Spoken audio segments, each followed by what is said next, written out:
Welcome दोस्तों, आप सभी लोग स्वागत है हमारे चैनल द एडवेंचर क्लासेस में। आज हम लोग पढ़ने वाले चक्रवृद्धि ब्याज का एक टॉपिक है जो कि आपका चक्रवृद्धि ब्याज और साधारण ब्याज के अंतर पर है। मतलब कि एक प्रश्न आता है साधारण ब्याज में जिसमें कि चक्रवृद्धि ब्याज और साधारण ब्याज का अंतर दिया रहेगा, उससे आप मूलधन ज्ञात करना रहेगा या तो दर ज्ञात करना रहेगा। इस तरीके का आप एक प्रश्न आता है, उसको हम लोग इस वीडियो में देखते हैं। तो वीडियो को छोड़कर कहीं मत जाइएगा, वीडियो को स्किप मत कीजिएगा और पूरा लास्ट तक देखिए। उसके बाद यदि आप लोग को अच्छा लगेगा तो लाइक कीजिएगा, अन्यथा लाइक मत कीजिएगा, सब्सक्राइब मत कीजिएगा, अनसब्सक्राइब कर दीजिएगा, लेकिन वीडियो को लास्ट तक जरूर देखिएगा। तो देखिए, किसी धन को चक्रवृद्धि ब्याज के अंतर्गत 8% वार्षिक ब्याज की दर पर 2 वर्षों के लिए उधार दिया जाता है तो प्राप्त चक्रवृद्धि ब्याज साधारण ब्याज से 6.40 रुपया अधिक हो जाता है, वह धन ज्ञात कीजिए। देखिए, यहाँ पर दो संभावना या तीन संभावनाएं होती है प्रश्न की। एक आता है कि 2 वर्षों का साधारण ब्याज व चक्रवृद्धि ब्याज अंतर दिया रहेगा। ज्यादातर आपसे परीक्षा में ये पूछा जाता है 2 वर्षों का अंतर क्या होता है। ज्यादातर आपसे ही पूछा जाता है कि 2 वर्षों का अंतर जब आपको दिया गया होता है। कभी कभी क्या होता है 3 वर्ष और 4 वर्ष का पूछ लिया जाता है, 3 वर्ष और 4 वर्ष का भी पूछ लिया जाता है। इसकी संभावना 10% होती है कि आपसे 3 वर्ष और 4 वर्ष की पूछा जाए। ज्यादातर आपसे 2 वर्ष का साधारण ब्याज और चक्रवृद्धि ब्याज का अंतर दिया रहता है। तो हम लोग बात करेंगे सबसे 2 वर्ष वालों की। जब 2 वर्षों का चक्रवृद्धि ब्याज और साधारण ब्याज का अंतर दिया रहेगा तो क्या होता है, फार्मूला आता है का डी यानी डिफरेंस बराबर पी कोष्ट में R/100 का होल स्क्वायर। ये फार्मूला तब लगता है जब आपको 2 वर्ष के लिए 2 वर्ष का चक्रवृद्धि ब्याज और साधारण ब्याज यानी CI और SI का अंतर दिया गया हो। तो डी बराबर पी कोष्ट में R/100 का होल स्क्वायर। ये कब है, आपका 2 वर्षों के लिए है। तो देखिए, अंतर दिया हुआ है तो चक्रवृद्धि ब्याज इससे अधिक यानी अंतर 6.40 लिखा, तो अंतर रख देंगे 6.40 और मूलधन हमको निकालना है तो मूलधन को P रख देंगे और दिया हुआ है कि 8% वार्षिक ब्याज की दर पर, तो 8/100 का क्या कर दें हम लोग वर्ग कर देंगे।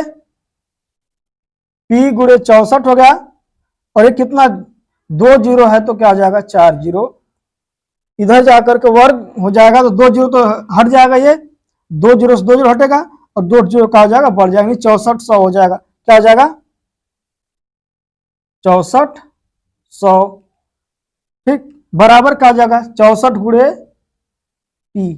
64 से 64 कट गया एक बार में, एक पर कितना 1 2 3 जीरो 64,000 है। तो P का वैल्यू का जाएगा 64,000 भागे 64 यानी कि आपका आएगा 1000। तो यानी कि मूलधन जो हमारा है 1000 रुपया हो जाएगा। क्या होगा हमारा मूलधन जो हमारा 1000 रुपया आपका राइट आंसर रहेगा। ऐसे प्रश्न सारे एग्जामिनेशन में आपसे पूछे जा रहे हैं। सेकंड चलते हम लोग,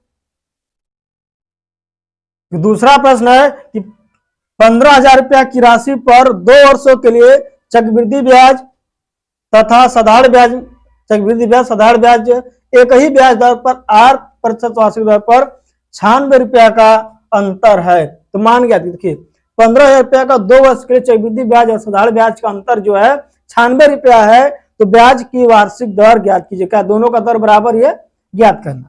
फॉर्मूला क्या होता है, 2 वर्ष के लिए बात कर रहा है अभी, तो डी बराबर होता है P कोष्ट में R/100 का होल स्क्वायर। ये तब लागू होता है अंतर साधारण ब्याज और चक्रवृद्धि ब्याज में, डी बराबर P कोष्ट R/100 का होल स्क्वायर। ये कब है, जब अंतर जो है 2 वर्षों का हो, ब्याज का अंतर क्या 2 वर्षों का। अभी 3 वर्ष को भी आगे बात कर लेंगे। तो देखिए, अंतर दिया हुआ है 96 रुपया, चक्रवृद्धि ब्याज दिया होगा 15,000, दर निकालना है, ठीक। इनका स्क्वायर करते हैं डायरेक्ट हम, तो R स्क्वायर बटा के लिख सकते हैं 4 जीरो, एक स्टेप कर दे तो 1 जीरो 1 1 3 जीरो से 1 2 3 कट गया, जाके उगड़ा हो जाएगा इधर 960 हो जाएगा था बराबर 15 R स्क्वायर। का हो जाएगा 15 R स्क्वायर हो जाएगा। तो 15 का भाग देते हैं हम यहाँ पर, या फिर फिलहाल में 5 से काट देते हैं तो 3 बार गया ही 5 एक कम 5, 4 बचा 6, 46 हो गया। तो कितने बार गया? 9 बार जाएगा। 9 बचा पहला एक और जो 2 हो गया, यानी कि 2 बार 192। अब इनको काट देंगे, आर स्क्वायर 64 यहाँ होता है 192। तो आर स्क्वायर का मान 64 आ गया, तो आर का मान 8 का वर्गमूल निकाल देंगे। 64 वर्गमूल क्या हो जाएगा? 8। तो हमारा दर्ज हो जाएगा 8%। आपका right answer option number A हो जाएगा। ठीक, देखिए अगला प्रश्न है जो कि हमारा 3 वर्षों का है। करेक्ट, एक निश्चित धनराशि पर 3 वर्षों में 5% वार्षिक ब्याज दर से प्राप्त होने वाली चक्रवृद्धि ब्याज तथा साधारण ब्याज का अंतर 122 रुपये है। तो वह धन ज्ञात की जब ये 3 वर्ष का है। अब हम यहाँ पर फॉर्मूला नहीं है, फंस जाएंगे। ये बहुत ही सरल तरीका है, 3 वर्ष के लिए भी है। करेक्ट, 5% वार्षिक ब्याज दर को लोग पहले बात कर लेते हैं। 5% वार्षिक दर ब्याज का मतलब क्या होता है? 5% को लिख सकते हैं 1/20। हमको 1/100 से उड़ा 1/20 आएगा यहाँ पे, यानी कि 1/20 का मतलब कि 20 रुपया पर जो है 1 रुपया क्या है? ब्याज है। क्या है? 20 रुपया हो गया है। क्या हो गया? 20 रुपया मूलधन हो गया, ब्याज क्या हो गया? 1, यानी 20 रुपया 1 रुपया ब्याज। या 3 वर्ष तक दिया जाए तो इनका हम क्या कर देंगे? 3 का 20 का क्यूब कर देंगे। क्या कर देंगे? 20 का क्यूब। 20 का क्यूब क्या आएगा? 8000। क्या आएगा? 8000 आ गया। अब इस 8000 को घेर देंगे। अब 3 भागों में बांट दीजिए। 3 वर्ष है तो 3 भागों में, 1 2 3। ठीक, अब 8000 का ये जो है हमारा 8000 मूलधन है, देखिए 20 हमारा मूलधन है, ब्याज होगा। तो इनका 3 वर्ष में है तो इनका क्यूब कर देंगे। क्या यानी जो है ये हमारा, इसको हम 8000 को मूलधन मान लेते हैं। क्या मान लेते हैं हम लोग? मूलधन। अब ब्याज 8000 पर 1 रुपया है, यानी 1/20। तो इसका 1/20 करेंगे तो 1 0 कट जाएगा। 800 भागे 2, 1/20 करेंगे अगर हम तो 400 आएगा। यहाँ पर भी 400 आएगा, यहाँ पर भी 400 आएगा। यानी कि ये तो 1 वर्ष का है, तो ये तो हमारा साधारण ब्याज होगा, एसआई। सबको जोड़ देंगे लास्ट में। देखिए अब यहाँ पर चक्रवृद्धि ब्याज रहेगा, तो इसका पहले तो इसका भी 20% लगेगा। 1/20 भाग इसका 1/20, यहाँ पे 1/20 करेंगे तो 20 आएगा। ठीक, इसका यहाँ आएगा 1/20, 1/20 आने पे 20 आएगा। फिर इसका भी 1/20 आएगा। अब फिर लास्ट का 1 वर्ष और बचा, 1 2 3 30 वर्ष है। ये तो हमारा टोटल हो गया। पहले इनका 1/20, 1/20, 1/20 पहला वर्ष के लिए, यानी कि तीसरा लास्ट वाला हमारा तीनों हो गया। अब साधारण चक्रवृद्धि ब्याज है, तो ब्याज का ब्याज लगता है, तो ये वाला हमारा खत्म हो जाएगा। फिर ये मूलधन काम करेगा भी, तो इसका भी ब्याज 1/20 20 आएगा। ठीक, फिर इनका यहाँ पर लगेगा, इसके लिए भी काम करेगा। यहाँ पर इसका 20 आया, फिर इसका यहाँ भी करेगा 20 और इसका भी 20 आएगा 1/20। फिर लास्ट के वर्ष में इसका भी क्या आएगा? हमारा 1 के तीसरे वर्ष में इनका 1/20 भाग क्या आएगा? 1 आएगा। तो अब देखिए यह तो हमारा क्या हो गया? साधारण ब्याज या साई। 400 400 400 कितना हो गया? 1200। क्या हो गया? 1200। सीआई देखिए क्या हो गया?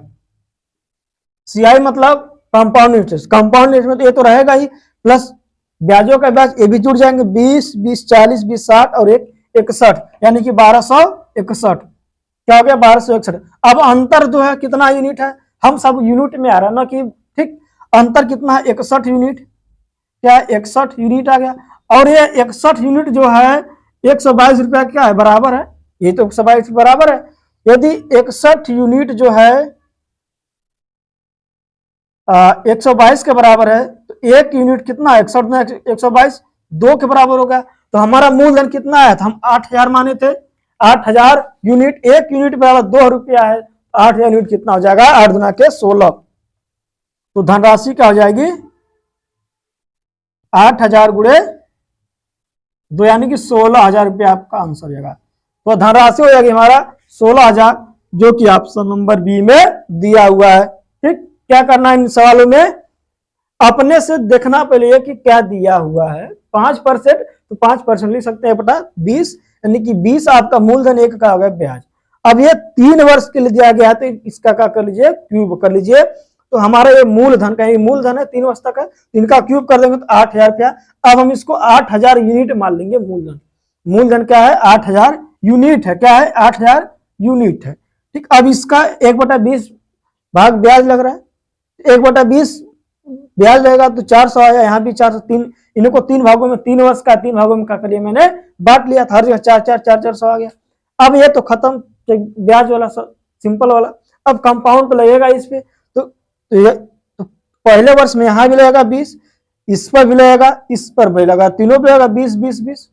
फिर दूसरे वर्ष में इस पर भी लगेगा आपका, यहाँ वाले पे भी लग जाएगा 20। ठीक, तो 20 का 400 का 1/20 20 हुआ था, फिर 20 का भी 1/20 लगेगा, तो एक यानी कि यह साइज 4 4 4 1200 हो गया।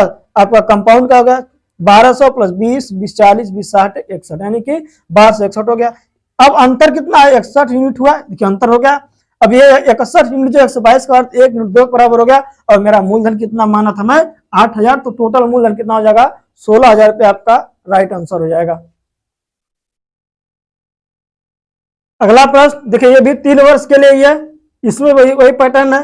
कह रहा कि एक धनराशि 3 वर्ष के लिए 10% वार्षिक ब्याज दर पर साधारण ब्याज तथा चक्रवृद्धि ब्याज का अंतर 31 रुपया हो, तो तदनुसार उसकी धनराशि क्या होगी? 10% का मतलब क्या हुआ आपका? 1/10। 10% का मतलब 1/10 हुआ। ये 1/10 का मतलब क्या हुआ आपका?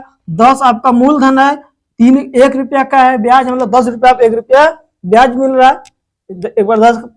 10% मतलब यही हुआ कि 10 रुपया आप 1 रुपया आपको ब्याज मिल रहा है।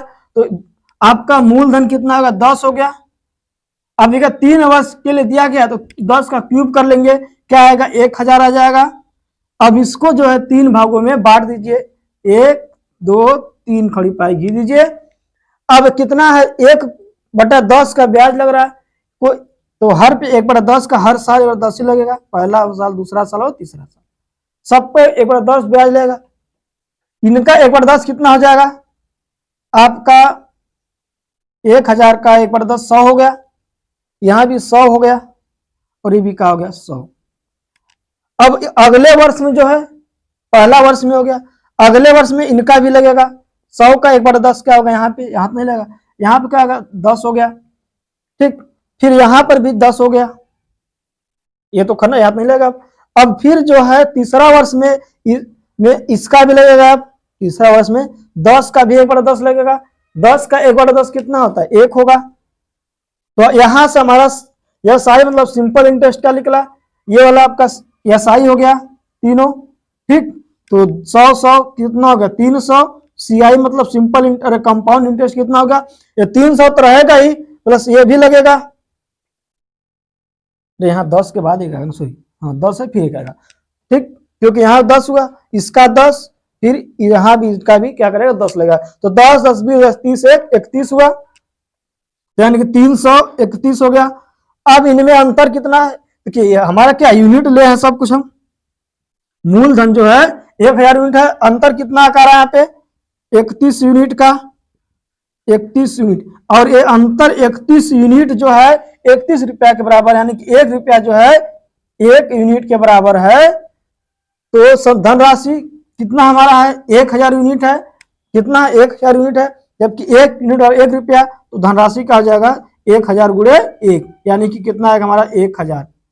धनराशि कितना आएगा? 1,000, क्योंकि 1 यूनिट जो है 1 रुपया के बराबर है। 1,000 धनराशि हमारा मूलधन था, अरे आया था, माने तो 1,000 यूनिट, तुम्हारा टोटल मूलधन कितना जाएगा? 1,000। आपका option number C right answer हो जाएगा। अगला प्रश्न है कि किसी धनराशि पर 2 वर्ष के लिए 4% वार्षिक ब्याज की दर से साधारण ब्याज 80 रुपया हो जाता है, उसी धनराशि पर उसी दर से उसी समय के लिए साधारण ब्याज क्या होगा? अरे चक्रवृद्धि ब्याज क्या होगा? देखिए 2 वर्ष के लिए इसको समझने की बहुत सिंपल तरीका, देखिए 2 वर्ष, एक एग्जांपल की बात करने, यदि आर का मान 10% दिया है, समय का मान 2 वर्ष दिया हुआ है, तो यहाँ एसआई जो हो जाएगा अपना, एसआई इनका दोनों डायरेक्ट मल्टीप्लाई हो जाएगा 10 मान लेंगे। सीआई के लिए क्या करना पड़ता है? देखिए एग्जाम्पल ले रहा हूँ, ऐसा होता है इसे करेंगे।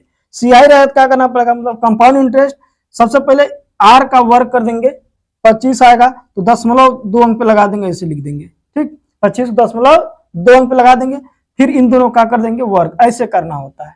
ये सीआई हो गया, क्या हो गया, सीआई हो गया, एक हो गया साई। इसी तरीके से आपका सवाल है, देखिए 2 वर्ष के लिए 4% की दर से, 2 वर्ष के लिए आर का मान 4% है और टी का मान 2 वर्ष के लिए, साधारण ब्याज 80 रुपया हो जाता है। साधारण ब्याज क्या है, 80 है, साधारण ब्याज क्या है 80 रुपया। तो सीआई के लिए क्या करना पड़ेगा हमको, कंपाउंड इंटरेस्ट के लिए लास्ट दर का क्या करना है, वर्ग कर देंगे, वर्ग कर देंगे, दर का वर्ग करेंगे 4%, 4 का वर्ग करेगा 16, 10.2 अंक लगा देंगे तो 0.16, फिर उसके बाद क्या करना है, दोनों का मल्टीप्लाई, दर का वर्ग करके 10.2 अंक लगाइए, फिर दोनों का कर दीजिए वर्ग, क्या निकल जाएगा, सीआई। या साई क्या करना है, गुणा कर दीजिए, साई 10 यूनिट हो गया, सीआई इतना हो गया, ठीक। तो इसी तरह यहाँ क्या जाएगा, 8 गुणे 2 गुणे 4, 2 चौके 8। अब सीआई, अब देखिए यहाँ पर 80 टोटल 80 था, और सीआई क्या है यहाँ पर, या साई बराबर है 2 चौके 8, 8 यूनिट 80 है, यहाँ पर 8 यूनिट मान लेते बराबर 80 है, क्या है, तो सीआई कितना है, इतना यूनिट आ रही है 8.16। यदि 8 यूनिट 80 है तो 8.16 यूनिट कितना हो जाएगा आपका, देखिए ये 10 गुना है ना, 8 यूनिट जो 80 के बराबर आ रहा है, तो 8.16 यूनिट कितना हो जाएगा, 10 से मल्टीप्लाई कर देंगे तो 81.6, तो इनका चक्रवृद्धि ब्याज का हो जाएगा 81.6 रुपया हो जाएगा आपका आंसर। देखिए सिंपल तरीका। साधारण ब्याज की बात करेगा, दोनों का गुणा कर दीजिए तो एसआई कितना होगा, 8 यूनिट, 8 यूनिट बराबर कितना, 80 रुपया के है, ठीक। अब हमको पूछ रहा है, सीआई पूछ रहा है, तो सीआई के लिए क्या करना पड़ेगा, इनका वर्ग करके 10.2 अंक लगा दीजिए, 4 को 10.16 लग गया, पहले फिर इनका गुणा कर दीजिए, इनका गुणा करके 4 दूना के 8, फिर इनका वर्ग करके 10 लगा दीजिए 2 अंक पे उधर, ठीक। तो 8.16 हो गया, तो 8 यूनिट 80 के बराबर है, तो 8.16 कितना हो जाएगा, 10 से मल्टीप्लाई कर देंगे, 10 से मल्टीप्लाई है तो यहाँ पर है, तो 81.6 रुपया आपका चक्रवृद्धि ब्याज आ जाएगा। अगला प्रश्न है, यदि 12.5% या 12 से 1/2% प्रति वर्ष पर 2 वर्ष की राशि पर चक्रवृद्धि ब्याज 510, 12.5% दर से 2 वर्ष की राशि पर जो है चक्रवृद्धि ब्याज 510 रुपया है, उसी दर पर उसी राशि पर अवधि का साधारण ब्याज कितना होगा। अब यहाँ पर परसेंटेज बटा में दे दिया है तो कंफ्यूज हो गया होंगे कैसे लेगा, देखिए वो ऐसे भी लेगा उसी तरीके से 12.5% लिख सकते हैं हम लोग, 24 1 25/2, क्या लिख सकते हैं हम लोग, 25/2 लिख सकते हैं हम यहाँ पे, ठीक। अब इसको मल्टीप्लाई कर देंगे 1/100 से, तो क्या आएगा हमारा 1/8, 25/2 परसेंटेज को लिख सकते हैं 1/8, ठीक। परसेंटेज में इसको लिख सकते हैं 1/8, 1/8 का मतलब हुआ 8 रुपया पर 1 रुपया ब्याज, तो हमारा मूलधन कितना आ रहा है यहाँ से 8 है, तो अब 2 वर्ष की राशि पर 8 का वर्ग कर लीजिए, हमारा मूलधन कितना आ गया, 64 यूनिट आया, कितना आया फिलहाल का 64 यूनिट आ गया, ठीक। ये मूलधन है, तो कह रहा है कि अब 1/8 2 वर्ष के दिया गया तो 2 तीर लगा देंगे यहाँ पे, 1/8 यहाँ भी लगेगा, 1/8 यहाँ भी, 8 का 1/8 कितना होता है 8 हो जाएगा, यहाँ भी हो जाएगा 8, ये तो हमारा ऐसा ही हो गया। अब इस धन पर अगले वर्ष चक्रवृद्धि ब्याज भी लगेगा, तो पहले 2 वर्ष में तो आपका लग गया, लेकिन इसका वाले पर दूसरा वर्ष का यहाँ पर इनका भी लगता है, ये तो होता है चक्रवृद्धि ब्याज। तो 8 का 1/8 कितना हो जाएगा 1, 8 का 1/8 कितना हो जाएगा 1, यानी कि ये का आपका साधारण ब्याज ऐसा ही हो गया 8 यूनिट, 8 8 16 सॉरी 16 यूनिट हो गया एसआई, एसआई मतलब कि सिंपल इंटरेस्ट। सीआई कितना 8 8 और ये भी काम करेगा, 8 8 16 1 17 यूनिट कितना हो गया, और ये 17 यूनिट जो है कितना दिया है कि 2 वर्ष पर चक्रवृद्धि ब्याज 510 रुपया है, और ये 17 यूनिट जो 510 रुपया के बराबर है, 17 यूनिट बराबर क्या है आपका 510, तो 1 यूनिट कितना हो जाएगा आपका बराबर हो जाएगा 30 रुपया के, 1 यूनिट 30 रुपया के है, तो एसआई कितना हमारा है, 16 यूनिट आई है। एसआई कितना है, 16 यूनिट है, तो 16 तो यहाँ कितना हो जाएगा, 48 का पूछ रहा है कि अवधि पर साधारण ब्याज कितना होगा। तो साधारण ब्याज कितना हो जाएगा, यहाँ पे एसआई 16 यूनिट आया है, तो 16 गुणे 30 कर देंगे, तो एसआई बराबर 16 गुणे 30, तो 16 तो यहाँ कितना आ जाएगा, 48, यानी कि 480। तो साधारण ब्याज जो है इनका 480 रुपया हो जाएगा। ठीक, बस आज के लिए इतना ही। मैं आशा करता हूं आप लोगों को ये वीडियो जरूर समझ में आएगा। यदि आप लोग को वीडियो अच्छा लगा होगा तो लाइक कीजिएगा, और जो दोस्त हमारे चैनल पर नए जुड़े होंगे चैनल को सब्सक्राइब कर लीजिएगा और बेल आइकन को दबा लीजिएगा, जिससे कि हमारे नए वीडियो के नोटिफिकेशन आपको आसानी से मिल जाए। ठीक, बहुत बहुत धन्यवाद आप सब लोगों का, और अपने दोस्तों को भी शेयर कर दीजिएगा, जो कि इस वीडियो का लाभ आपके दोस्तों को भी मिल सके। धन्यवाद आप सभी लोगों का।